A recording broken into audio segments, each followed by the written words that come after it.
Bien. Muy bien, pues vamos a continuar entonces con el tutorial. La semana pasada lo dejamos en generar el archivo de entrada para la fenolftaleína, calcular una optimización de geometría y las frecuencias vibracionales, todo con el fin de saber que estamos trabajando con una estructura electrónica de un compuesto químicamente accesible, un estado químicamente accesible que corresponde a un mínimo de la superficie de energía potencial, no a un máximo, que sería un estado de transición, ni a un punto fuera de cualquiera de esos dos puntos críticos, que correspondería a un estado metaestable o inestable más bien. Y lo dejamos corriendo, entonces vamos a ver qué fue lo que salió. Otra vez vamos a utilizar la interfase gráfica de Gauss View y voy a paralelamente a hacer un par de cosas con la terminal en Linux. Entonces, Open. Cuando quiero abrir un archivo en Gaussian, dependiendo de la versión, en Gauss View, perdón, dependiendo de la versión que tenga, es probable que por default me intente abrir archivos de entrada. Entonces siempre tenemos que echarle un ojo aquí a esta línea, Files of Type, porque si yo abro el que dice fenolftaleína, entonces directamente me va a abrir este mismo que es el archivo de entrada. Y lo que yo quiero es el archivo de salida. En la configuración que yo tengo aquí, por default me presenta todos los posibles archivos que lee Gaussian, ¿no? Todas las extensiones que lee Gauss View. Aquí pues puede ser un poquito útil, pero si tengo demasiados archivos dentro del mismo directorio, nomás me voy a hacer bolas. Algo que puede ser más sencillo para encontrar lo que estoy buscando es poner out.log. Entonces, este archivo en particular terminó con un error y no lo corregí para que viéramos un poquito de cómo se solucionan esos errores. Entonces, como hicimos una optimización de geometría, le voy a pedir que lea las geometrías intermedias. Y me va a decir que tiene un error. Porque si se acuerdan, el archivo que enviamos la semana pasada, incluía tanto la optimización de geometría como el cálculo de las frecuencias vibracionales. Y ese cálculo de las frecuencias vibracionales fue el que terminó en error. Simplemente por una cuestión de configuración de la máquina, se terminó el tiempo en la cola y lo abortó. Entonces hubo que volverlo a reiniciar y ahorita vamos a ver cómo hicimos eso. Bien, entonces esta es la salida de la optimización de geometría. Como le pedí que me diera todas las geometrías intermedias, me muestra la última de todo el proceso y yo lo puedo animar incluso. Si me voy al primero, lo puedo animar y ver cuál fue el proceso de la optimización de geometría. En una optimización de geometría lo que estamos buscando es la configuración de mínima energía. Y si me voy aquí a Results, Optimization, voy a ver una gráfica de la energía total, la energía electrónica, para el proceso de optimización. Y veo aquí dos gráficas. Una es la de la energía, vamos viendo cómo va convergiendo hacia un mínimo. Puedo hacer un zoom y ver que efectivamente Gaussian ya encontró los estados donde la energía se mueve casi nada. Para alcanzar la convergencia utilizamos criterios de convergencia. No esperamos a que realmente el delta sea exactamente cero, pero que sea prácticamente cero entre una energía y la siguiente. Luego, la siguiente gráfica es el gradiente, el RMS, root mean square, la norma del gradiente. Y aquí lo que estamos viendo es qué tanto va cambiando el gradiente de la energía de un paso a otro. Y ese también es parte de nuestro criterio de convergencia. Aquí las fuerzas. ¿Por qué las fuerzas? Cuando estamos calculando bueno, ¿fuerzas de qué para empezar? Estas son las fuerzas entre los átomos. ¿Se están atrayendo demasiado o se están empujando demasiado? Lo que queremos es alcanzar un sistema donde la suma de fuerzas internas sea igual a cero. Queremos que sea un punto estático. Si pensamos en una molécula diatómica y la acercamos mucho, mucho más allá de su punto de equilibrio, las fuerzas van a ser, va a haber una fuerza de repulsión que empuje a un átomo respecto al otro. Y lo mismo si los alejamos demasiado, va a haber una fuerza de atracción, toda vez que no rompamos el potencial, va a haber una fuerza de atracción que los va a llevar hacia su punto de equilibrio. Otra manera de verlo es que como lo que estamos analizando es una superficie de energía potencial, acordémonos que el gradiente de la energía potencial es igual a menos la fuerza. Esta es la primera ley de Newton. Y lo que queremos entonces en el mínimo el gradiente del potencial es cero, estamos en un mínimo. Eso quiere decir que la fuerza es igual a cero también. Bien, entonces todo esto son, bueno, los desplazamientos también, que tanto se están moviendo el conjunto de átomos desde su posición original hacia el siguiente punto de la optimización, que tanto está cambiando la estructura con respecto a sí misma, y eso también es parte de los criterios de convergencia. Pero el principal que nos vamos a ocupar es en el de la energía. Aquí podemos ver que en la búsqueda de una estructura de mínima energía, de repente tiene saltos. Son pruebas, digamos, que va haciendo Gaussian. Y dice, para aquí, en este camino voy bien, sigo bajando la energía. En este algo hice que subió la energía, entonces me regreso. Y lo que podemos ver aquí es que, por ejemplo, este carboxilo se salió de la configuración plana y sabemos que eso es inestable, ¿no? Un carboxilo es trigonal, casi que por antonomasia. En la siguiente posición, regresa a la geometría trigonal original y ya de ahí no salió, solamente cambió el ángulo diedro y ya no está coplanar con respecto al anillo aromático. Bien, eso es con respecto a la optimización de geometría. Quiere decir que ahora con esta estructura podemos empezar a hacer un montón de cálculos. Esto no quiere decir que sea el único mínimo sobre la superficie de energía potencial, y muy probablemente ni siquiera sea el mínimo absoluto. Buscarlo toma tiempo, buscarlo toma otro tipo de análisis y podemos hacerlo, pero por razones didácticas me voy a quedar con este mínimo de energía potencial, si bien no sé que sea el mínimo absoluto. Dentro de las cosas que contiene este archivo de salida son algunas propiedades atómicas. Por ejemplo, podemos hacer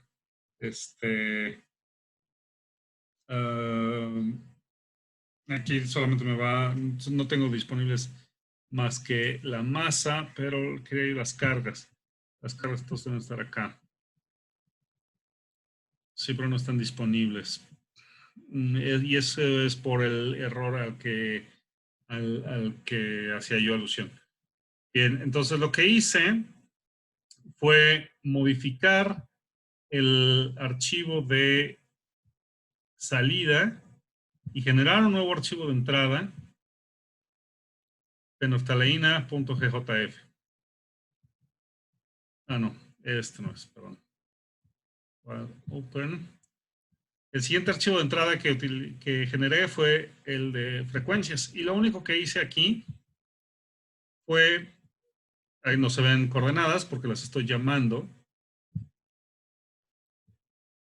Lo que hice ahorita fue abrir el archivo de texto. Y lo que hice fue, si yo ya tengo aquí la geometría optimizada, esa información de la geometría optimizada está capturada en el archivo de salida, evidentemente, pero también en el archivo checkpoint. Recuerdan que habíamos dicho que en el checkpoint se iban a ir almacenando los diferentes datos que voy necesitando algo del cálculo. Bueno, Ese archivo es fenoftaleína.chk, porque ya teníamos fenoftaleína.gjf, que es la entrada, y fenoftaleína.log, que es la salida. Entonces, edito un nuevo archivo de entrada. Tengo mi sección link 0, ¿se acuerdan? Donde defino cuál es el checkpoint y utilizo el mismo que utilicé en el cálculo anterior. Defino el número de procesadores en memoria compartida que voy a utilizar. Puedo definir otras cosas, pero con esto me es suficiente. Y luego se acuerdan que esta línea es el root section y es donde vienen todas las instrucciones para el cálculo. Entonces estoy pidiendo que haga un análisis de frecuencias y que no calcule las intensidades de la dispersión Raman. No me interesan en este momento. Puedo utilizar otra vez el mismo nivel de teoría que utilicé la vez pasada. Eso es importantísimo. Si no, mis conclusiones no son válidas. Y se acuerdan que habíamos dicho que íbamos a utilizar un modelo de solvatación implícita. Implícito quiere decir que no estoy colocando moléculas de agua con sus electrones y definidas de forma explícita, sino que genero una cavidad alrededor de la molécula y simulo la influencia que tiene una constante dieléctrica, en este caso la del agua, sobre la estructura electrónica de la molécula de interés, en este caso la fenoftaleína. Y luego las siguientes dos instrucciones son las importantes aquí. Estoy diciendo que la geometría la va a buscar en el checkpoint, geom equal check, y luego guess equal read. No me voy a meter demasiado con la teoría en este momento, pero el guess es la primera suposición que hace Gaussian acerca de la función de onda. Los cálculos de FT y Hartree-Fock están basados en el principio variacional, y esto lo que quiere decir es que yo puedo tomar una función de onda cualquiera que no sea la real a mi sistema y a través de hacer variaciones a los coeficientes de la contribución de cada orbital atómico o cada función de base, puedo minimizar esos coeficientes, más bien puedo optimizar esos coeficientes para que me den un mínimo de energía. Yo sé por el principio variacional que nunca me voy a pasar por debajo de la energía real. Y eso es algo muy poderoso. Pero entonces, en vez de que genere una función de onda adivinada cualquiera, pues le digo que lea la función de onda optimizada desde el checkpoint. Y eso le ayuda muchísimo. Entonces ya sabe que la función de onda inicial es una función de onda que va a tomar de un cálculo previo. Bien, finalmente le ponemos una nueva leyenda. Ahora son solo las frecuencias. La carga y la multiplicidad en ese orden. Tiene una carga de -2, multiplicidad de singulete, porque todos los electrones están apareados, y la o las infames líneas en blanco con las cuales termina el cálculo de Gauss. Entonces, por eso, cuando abro en Gauss View, no se ven ningún átomo, porque no hay átomos acá. Y no hay átomos acá porque al programa le estoy pidiendo que los lea desde un cálculo previo. Entonces, eso es mucho más rápido y mucho más seguro que tomar estas coordenadas, guardarlas con otro nombre o a lo mejor copiarlas y pegarlas. Simplemente hago un llamado dentro del mismo programa. ¿Ok? Entonces, voy a cerrar que es la entrada de las frecuencias, y voy a abrir la salida. A mí me gusta estar cerrando las ventanas porque si no me hago de demasiadas y, y llego a perderme. Entonces voy a tomar ahora sí la salida. Fíjense que se quedó seleccionado la opción de leer geometrías intermedias, pero como esto solo es válido para optimizaciones, en este caso si lo dejo o no lo dejo, te va a dar enteramente lo mismo. Bien, esta estructura es exactamente idéntica a la optimizada. Y ahora aquí sí tengo disponible lo que quería ver en el anterior, que son las cargas. Son cargas de Mulliken, no son necesariamente, más bien no son las mejores cargas que puedo yo obtener. Me dan una buena idea de la distribución de la densidad electrónica y del potencial electrostático, pero vaya, nunca hay que tomarlo esos números a pies juntillas, ¿de acuerdo? Aquí lo único que estoy viendo es qué átomos están cargados negativamente, sorpresa, sorpresa, los oxígenos, y qué átomos están cargados positivamente, sorpresa, sorpresa, los carbonos unidos a ellos. Todo lo demás es bastante neutro. Bien, esto lo voy a quitar. Cerramos. Fíjense cómo Gauss View abre una ventana o grupo molecular para cada archivo. Y fíjense cómo en el icono, bueno, en la barra superior me da 3 cosas y en ese orden. Me dice que esta ventana es el grupo 1, molécula 1. Se me olvidó, B1. Bueno, entonces es el grupo molecular 1, la molécula 1. Y me da el nombre del archivo, fenoftaleína.gjf, y luego me da la ruta donde está ubicado ese archivo. Esto se va a volver muy útil más adelante. Vamos a ver por qué. En el caso de la salida, por ejemplo, me dice que este es el grupo molecular 2, es decir, es el segundo grupo molecular que abrí, y es la molécula 29, porque aquí si yo me voy moviendo a lo largo de la optimización de geometría, es la molécula 18, 19, 20, 21, hasta la 29, que es la final. Veo uno, ahorita me acuerdo. Y lo mismo aquí para fenoftaleína. Y noten cómo lleva un icono de diferente color. Cuando veamos cosas que podemos hacer con cada una de estas ventanas, ir siguiendo estos colores puede ser muy útil. Como por ejemplo ahora. Otra cosa. El panel de control de Gauss View se mantiene para la molécula o para el grupo molecular que tenga yo en activo. Si yo le doy clic a la entrada de fenoftaleína y me voy a Results, no tengo la optimización disponible. Si hago clic en la salida, ahora sí Results tiene disponible la opción de optimización, pero no tiene la de vibraciones. Si me vengo a la de frecuencias, ahora sí Results tiene disponibles las vibraciones.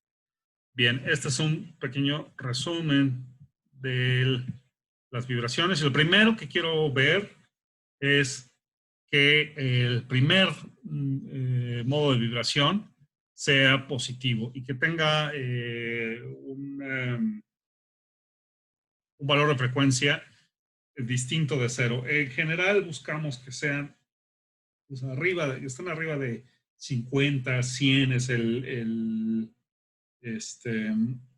la regla de dedo. Tener una frecuencia positiva por ahí de 10, 5, muy probablemente sea ruido y no podemos estar seguros si sea un mínimo o no. Pero bueno, para continuar, lo que voy a hacer es asumir que este es un mínimo. Tengo todas mis frecuencias positivas, eso quiere decir que estoy en un mínimo. No estoy seguro que sea el mínimo o el mínimo global. Y tengo 2 columnas. Uno, el número del modo vibracional, luego la frecuencia en centímetros a la -1 a la que se da esa banda, y luego la intensidad que esta va a tener en infrarrojo.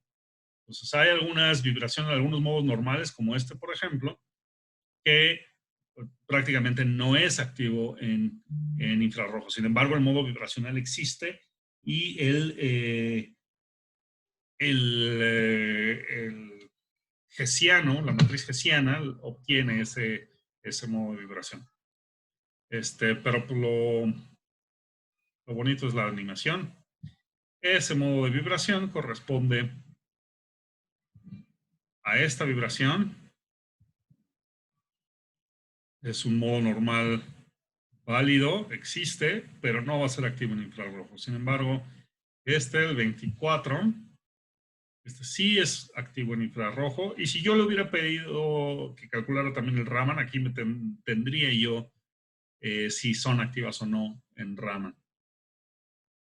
Me puedo ir una por una. Tengo 102 modos normales de vibración. Pero lo que voy a hacer aquí es ver el espectro infrarrojo. Y le damos clic en Spectra. Y noten cómo estas ventanas que tienen que ver con con el cálculo de frecuencias lleva también el mismo color que el archivo de salida que estoy analizando. Entonces, están en azul, azul, azul. Entonces, si yo estuviera analizando 3, 4 vibraciones, 3, 4 archivos de vibraciones al mismo tiempo, luego ya no sé este espectro de cuál es, pues solamente me guío por el color o por el grupo molecular G3 en este caso. Bien, entonces aquí tengo el espectro de infrarrojo, no es exactamente el que estamos acostumbrados nosotros los químicos, pero lo podemos cambiar.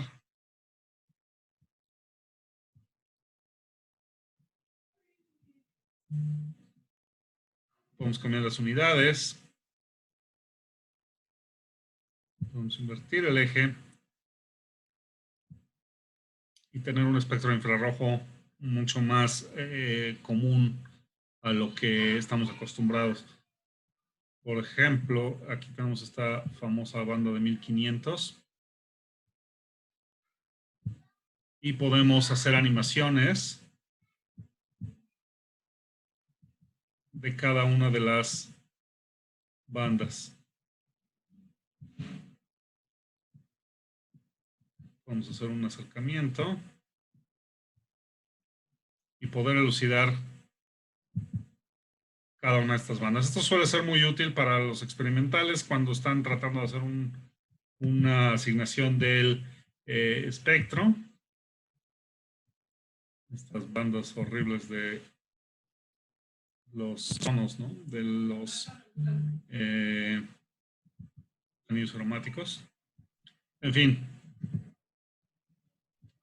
podemos guardar el espectro aquí directamente o podemos guardar los datos y utilizarlos en cualquier otro programa.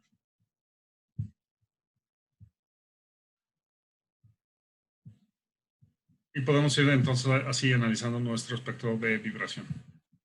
Pero bueno, el espectro de vibración, el espectro vibracional, en este caso del infrarrojo, de la fenolftaleína es de poco interés. Pero el cálculo de las frecuencias es mandatorio, es obligatorio para saber que estamos trabajando con algo válido. Bien, entonces ahora aquí tengo listo mi optimización y mis frecuencias. La optimización ocurrió un mínimo, ocurrió de forma exitosa. De forma rápida voy a enseñarles cómo se ve ese archivo en Linux. Entonces le voy a dar more fenolftaleina.log. Y si busco el string converged, me da aquí mis 4 criterios de convergencia de los que hablaba yo en las gráficas que les enseñé cuando íbamos viendo la optimización, las fuerzas, los desplazamientos y los root mean squares para cada uno de esos valores. Y en cada paso va preguntándose si va convergiendo hasta que empieza a decir que sí y finalmente buscamos que diga 4 veces sí.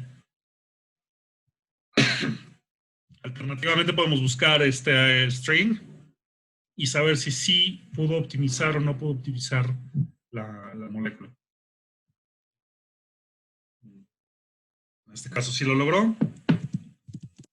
Y calcula algunas propiedades hacia el final de la optimización, ya con la geometría optimizada, por ejemplo, el análisis de poblaciones, lo cual me da los valores de energía de los orbitales ocupados y de los virtuales. Este correspondería entonces al HOMO y este correspondería al LUMO.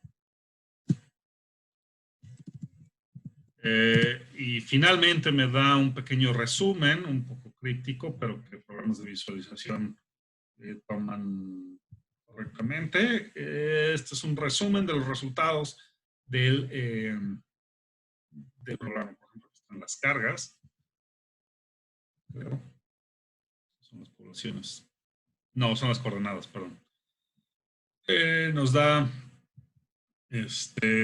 algunas citas, es algo muy divertido que tiene Gaussian, siempre termina con una cita. Y en este caso se fue hacia el siguiente trabajo, que era calcular las frecuencias. Pero no acabó, se quedó ahí colgando. No da ningún mensaje de error. Eso quiere decir que el programa terminó de manera abrupta. Puede ser porque se llenó el disco, porque se fue la luz, porque se le acabó el tiempo en la cola, etcétera. Pues un montón de cosas, pero Gaussian siempre termina con un error. Esos errores a veces suelen ser crípticos, no son necesariamente straightforward de entender, pero siempre terminan en un error. Si no nos da un error, es que algo salió mal, pero con la computadora, no con el perro. Bien, entonces, bueno, aprovechando que estamos aquí en Linux, ls list, le voy a dar more phenylethylamine _tddft.gjf. TDDFT son las siglas de Time Dependent Density Functional Theory y es el método que vamos a utilizar para calcular el espectro de UV visible de nuestra fenolftaleína en este caso. Entonces, generé este archivo de entrada en la misma manera que generé el de las frecuencias. Y otra vez tengo aquí mi sección link 0. Otra vez estoy llamando al CHK de la fenolftaleína, donde está la geometría optimizada, 8 procesadores de memoria compartida. Otra vez mi nivel de teoría va a ser igual. Nada más de manera de recordatorio, este gatito hashtag es lo que le indica al programa que va a empezar el root section. Ahí vienen todas las instrucciones. Y P es la instrucción de print all. Imprime todo lo que puedas imprimir al archivo de salida. ¿Por qué? Porque a veces no sabemos en dónde vamos a postprocesar nuestro archivo de salida. O se nos pueden ocurrir nuevas cosas que queremos analizar de ese archivo de salida. Y si no está impreso todo ahí, muy probablemente tendríamos que hacer algún postprocesamiento del CHK o en el peor de los casos volverlo a calcular, y siempre lo que queremos es ahorrar tiempo, dinero y esfuerzo. ¿Vale? Entonces, nuevamente, pedimos que la geometría la saque del checkpoint y que lea la función de onda optimizada también desde el checkpoint para que no trabaje doble en optimizar la función de onda. Noten que ahora, como no, tanto en el de frecuencias como en este, no está la instrucción OPT por ningún lado, porque no queremos hacer una optimización de geometría y esa ya la hicimos. A este tipo de cálculo se le conoce como single point o punto sencillo, donde solamente se va a calcular la energía y alguna otra propiedad. Bien, y esa otra propiedad va a ser ahora aquí time dependent. Ya sabe que es time dependent DFT, porque acá está definido un funcional de la densidad. Y le vamos a pedir un número de estados excitados igual a 6. Esto es simplemente para que pueda calcular el espectro de manera más confiable. Entre más estados queramos, entre más estados incluyamos, mejor va a ser nuestro espectro, pero por razones de espacio, tiempo y didácticos, lo dejamos en solo 6. Si yo lo quisiera mandar desde aquí, si yo quisiera mandar desde la terminal a correr, la sintaxis es, ya lo habíamos platicado, uy, ya me botó el bofre. Bueno, ahorita regreso. Sería G09 menor que, bueno, ahorita lo volvemos a hacer. Entonces yo ya lo hice y tengo aquí el archivo de salida que voy a abrir, file open, fenolftaleína tddft.log. Este es el grupo molecular 4, le toca el color amarillo. Y si yo abriese otra vez el archivo de entrada para el TDDFT, nuevamente no tiene coordenadas porque se acuerdan que Este archivo de entrada está construido a partir de llamadas al archivo checkpoint de la fenolftaleína optimizada. Bien. Ok. Nos vamos ahora a Results. VBIS. Y aquí nos da entonces el espectro de V visible de la fenolftaleína.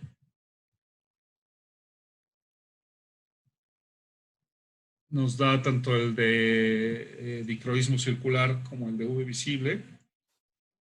Y nos muestra un máximo en 450 más o menos, ¿no? Lo cual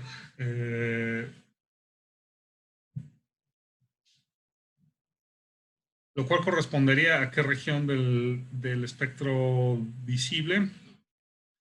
Pues debe estar por ahí del azul, ¿no? Están como en los límites del azul dentro del espectro visible. Entonces, si absorbe el azul, deja pasar el resto. Por eso es que la fenolftaleína en pH básico la vemos roja o un rosa muy intenso, ¿no? Bueno, rosa muy intenso quiere decir que ya nos pasamos a nuestra titulación. Pero aunque este valor no está muy de acuerdo con el valor real, el valor real tendría que estar más hacia 540. Eso tiene que ver con el nivel de teoría que elegimos, tiene que ver con el número de estados que elegimos. Un cálculo más fino nos tomaría más tiempo, pero nos da una buena indicación de explicar de forma fenomenológica el color de la fenolftaleína en pH básico. Si abrimos el archivo de salida y lo analizamos, lo que vemos es cuántos estados calculó. Aquí podemos ver que tenemos que son 4, 5, 6. Justo los que le pedimos. Vamos a ver cómo se ve eso. CD Dropbox, Gaussian Tutorial, More, fenolftaleína, TD, log. Vamos a hacerlo así.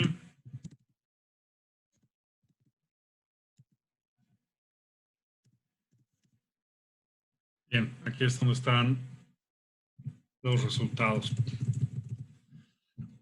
Para cada una de estas excitaciones o cada uno de estos estados excitados me da la simetría del estado. Puede ser singulete, triplete, dependiendo de la configuración electrónica que estamos manejando. Me da la energía a la cual ocurre y la longitud de onda.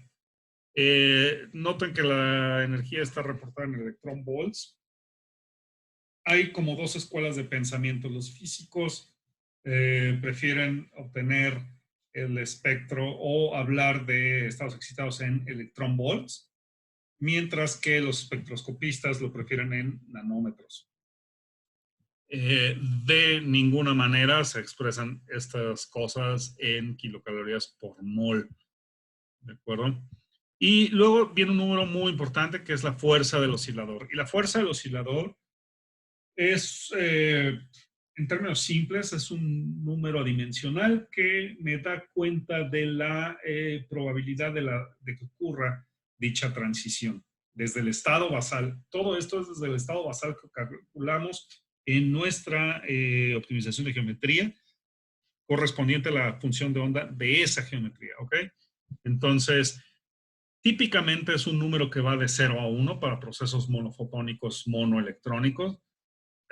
Si la fuerza del oscilador es mayor a la unidad, ahí tenemos que revisar el mecanismo fotoquímico, ocurren otro tipo de fenómenos, pero no quiere decir que el cálculo esté incorrecto. Entonces aquí vemos que la primera transición hacia el estado excitado 1 es la de mayor probabilidad, como se ve aquí en esta curva. Mientras que la siguiente tiene una fuerza de oscilador de 10 a la menos 2, 1.6 por 10 a la menos 2. Es mucho menos probable, a pesar de que las diferencias en energía son mínimas. Y así para los otros 4 estados excitados. Vemos que básicamente solamente tenemos dentro de estas 6 2 transiciones importantes, que es hacia hacia el estado excitado 1 y hacia el estado excitado 5. ¿De acuerdo? Por las fuerzas del oscilador, nada más. Ahora, acá vemos estos otros números. En este caso, 83, 84. ¿Y qué querrá decir ese 83, 84? Pues son los orbitales involucrados en esa transición. Entonces, esa transición está dominada principalmente, este estado excitado está dominado principalmente por la transición del 83 al 84. Muy probablemente se trate del HOMO hacia el LUMO. Ahorita lo vamos a verificar. Donde HOMO y LUMO son las siglas de Highest Occupied Molecular Orbital y Lowest Unoccupied Molecular Orbital, como ya bien sabemos. Y el estado 5 involucra 2 transiciones, desde el 79 al 84, que muy probablemente, si estoy en lo correcto con esta nomenclatura, 79 sería el HOMO menos 4 y el 84 es el HUMO, mientras que 81 sería el HOMO menos 2 hacia el 84. Después, si yo quisiera graficar la transición, graficar los orbitales de la transición 1 o de la transición 5, puedo volver a hacer el mismo cálculo y pedirle que ahora solo me calcule uno de estos roots. Cada uno de estos estados es un root. Esa nomenclatura viene del cálculo de estados excitados y lo puedo calcular por separado. Bien, entonces estos números son los que están construyendo esta gráfica. Nuevamente esta gráfica yo la puedo manipular de diferentes formas. Puedo estar aquí, por ejemplo, el microorganismo circular si no me interesa. Puedo mover las propiedades, cambiar los colores, puedo encimar curvas, etcétera. Puedo cambiar el título acá arriba, puedo ponerle norftalina. Básico.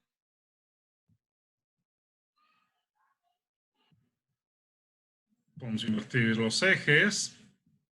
Puedo cambiar las propiedades de la curva. Puedo hacerlo, por ejemplo, un poquito más angosto. O bastante más ancho.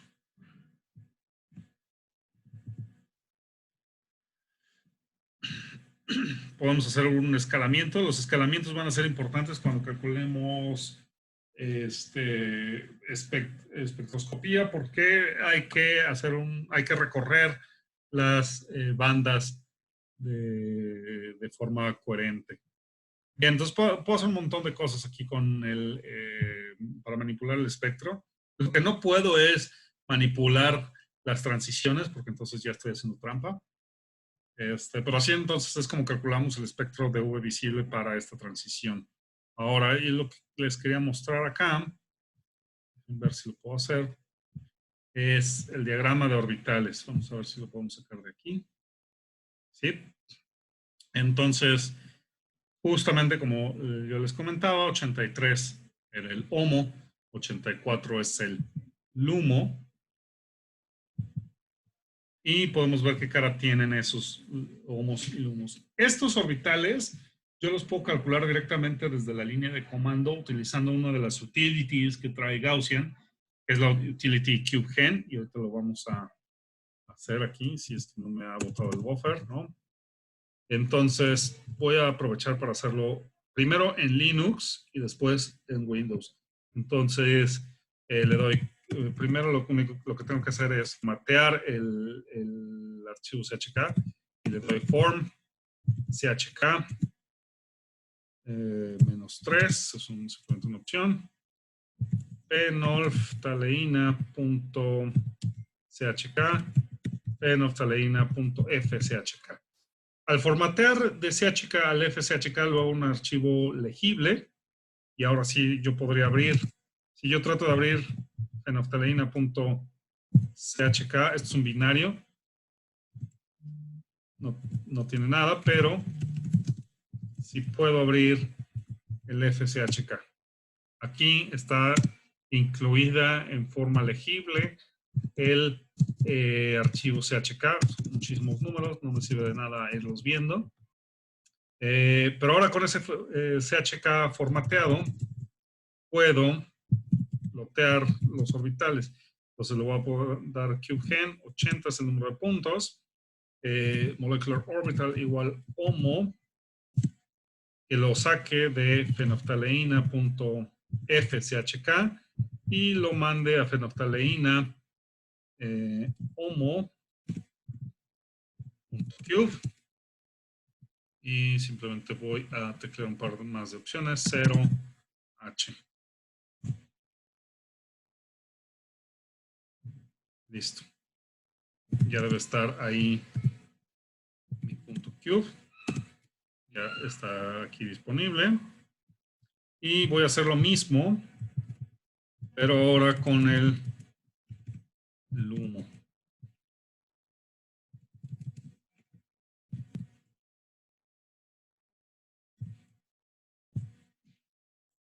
Si yo escribo ampersand al final y le doy enter, mando el cálculo al background y yo puedo seguir utilizando la terminal. En este caso no es necesario porque acaba muy rápido.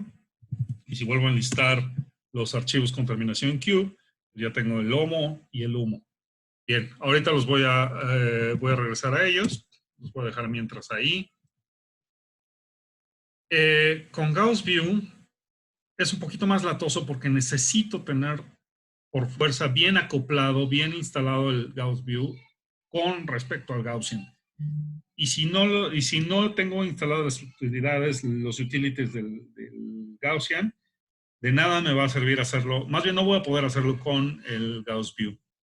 En este caso lo que hice fue tomando el archivo tddft de salida, me voy aquí a donde está este icono de un orbital P y la leyenda abajo dice Molecular Orbital Editor.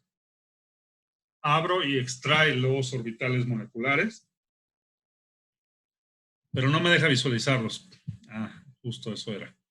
Ok, entonces, si yo lo tuviera bien instalado con respecto a Gaussian, pero si les recuerdo que Gaussian tengo aquí una versión muy vieja, Gaussian 03, y este es el Gauss View, perdón, 6, entonces no los tengo bien instalados.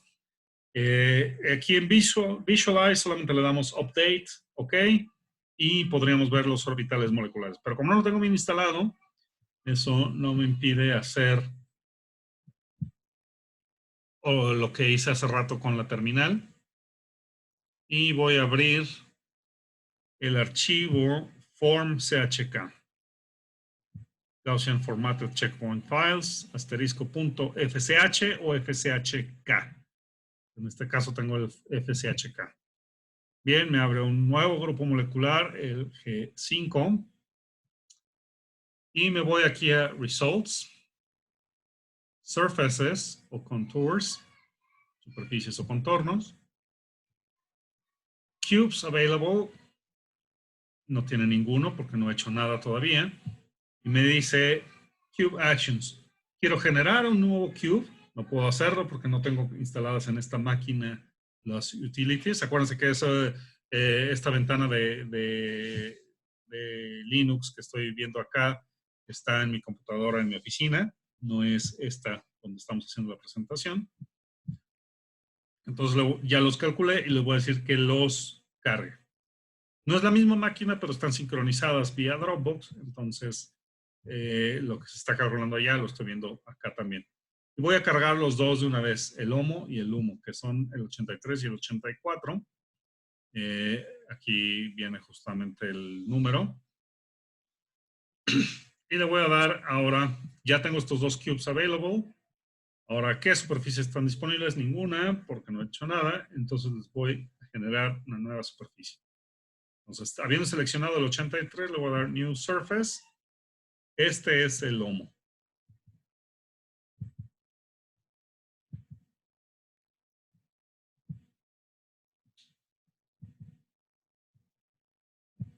Ok, está saturado. Y tarjeta gráfica.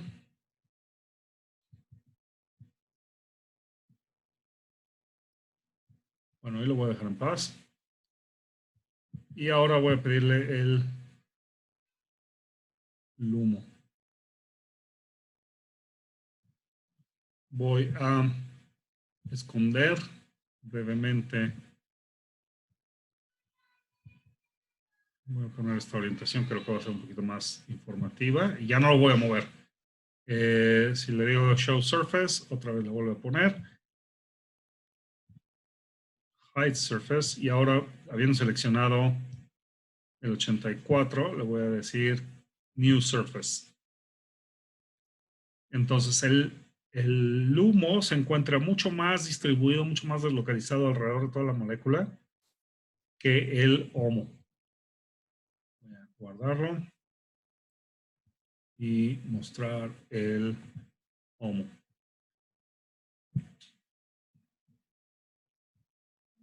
Si yo muestro los dos, puedo hacerlo, pero es de poca información. Pero ahora entonces tengo yo los orbitales moleculares correspondientes a la transición de masas de energía. Entonces, si yo quiero estoy escribiendo un reporte, un artículo, lo que sea, puedo, aparte de poner el espectro de V visible, puedo decir, estos son los orbitales de dónde a dónde va, este es de dónde empieza la transición, este es el HOMO, y este es el LUMO. Hago las dos figuras, las puedo guardar haciendo clic derecho sobre la imagen, o más fácil, Save Image File, o guardarlo en formato TIFF, PNG, GJF, JPG, etcétera, etcétera. Un montón de formatos. Pueden pedirle que lo guarde con el color por default. A mí me parece que es muy útil guardarlo con este color por default, porque cuando edita uno en algún programa, como por ejemplo,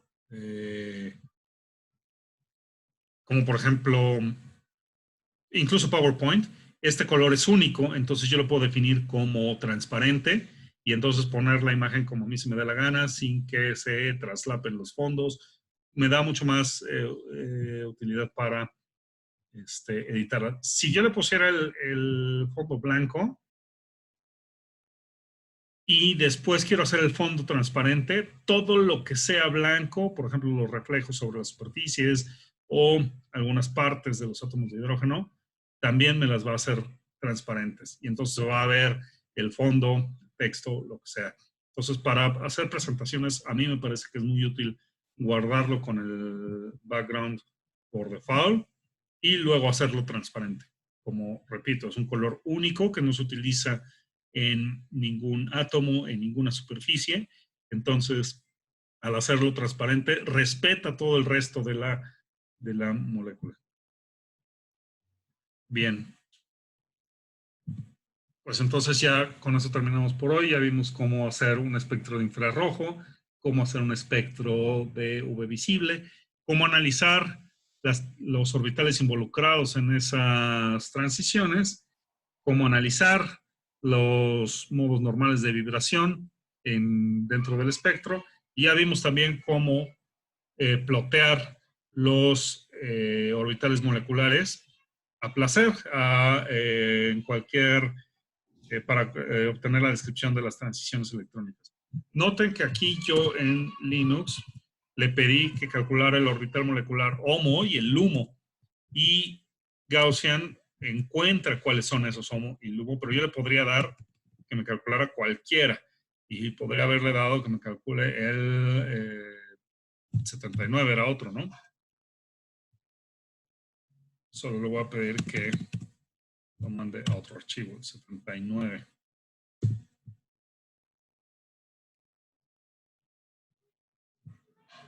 Bien, entonces si me regreso a...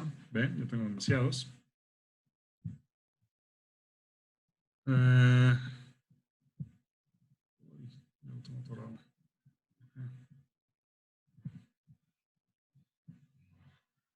Debo tener un cuadro de diálogo abierto. Voy a cerrar este. Voy a cerrar este. Voy a minimizar acá.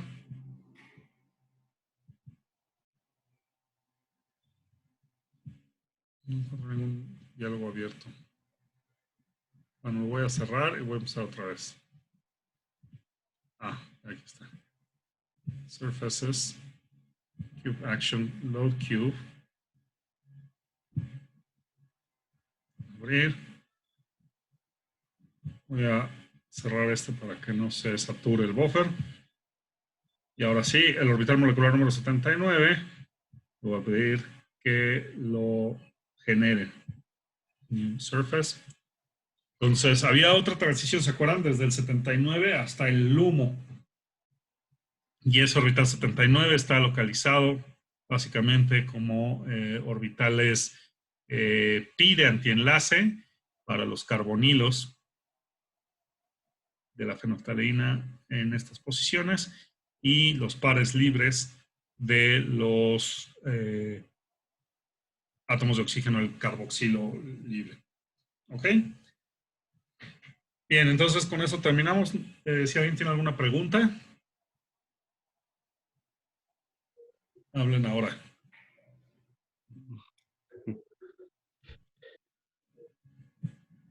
Jorge, ¿alguna pregunta? Yo sí, yo diría que varias, porque hay como que mucha información por procesar. Seguramente voy a ver como 2 o 3 veces más el video. Ok. Bueno, voy a parar la grabación. Yo sí tengo una... Dígame. Yo sí tengo una pregunta. Todo esto lo hicimos en medio como solvente usando agua, ¿verdad? Así es. Entonces, si yo cambiara el solvente, podría estar viendo los efectos sobre la molécula debido al solvente. Sí, de hecho eso sería muy interesante. Si tomamos el mismo cálculo a este nivel rápido que lo hicimos y lo repetimos en acetonitrilo, el espectro se va a mover. Todos los espectros se van a mover por influencia del disolvente.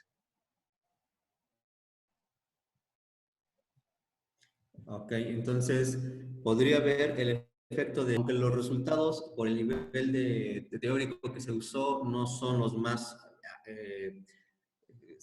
pues no son tan exactos, sí puedo ver la tendencia, sí puedo ver la evolución, ¿no? Y el efecto de un solvente prótico contra un aplótico. Totalmente, totalmente. Sin embargo, hay que siempre llevar la intuición química por delante. Si tú utilizaras un disolvente poco polar, los cálculos de todas maneras van a salir, pero eso no quiere decir que la fenolftaleína la puedas tener desprotonada en un disolvente poco polar. ¿Me explico? Entonces, tú vas a obtener resultados, exacto, pero difícilmente esos resultados van a ser verificables experimentalmente.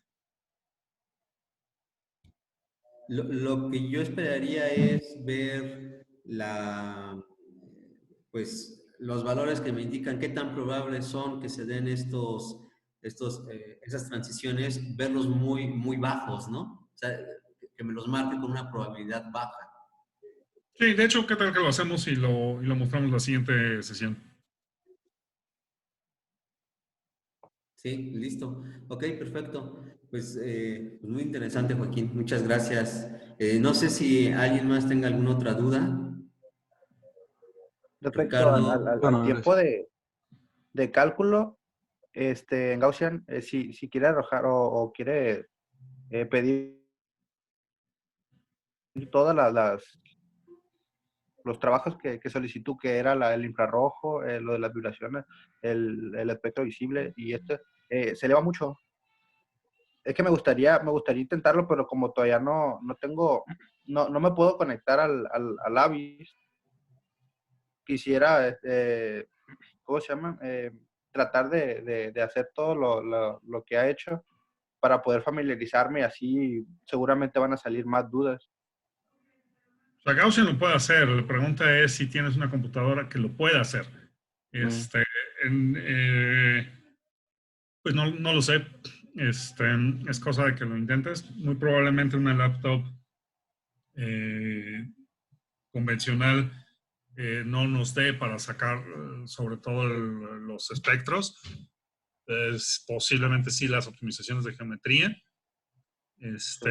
Pero sí es mucho mejor que para una molécula ya de tamaño interesante como esta, pues sí nos conectáramos al sistema de cómputo. Voy a intentarlo a ver qué pasa, porque sí es como que mucha información y me gustaría intentarlo todo. Ok.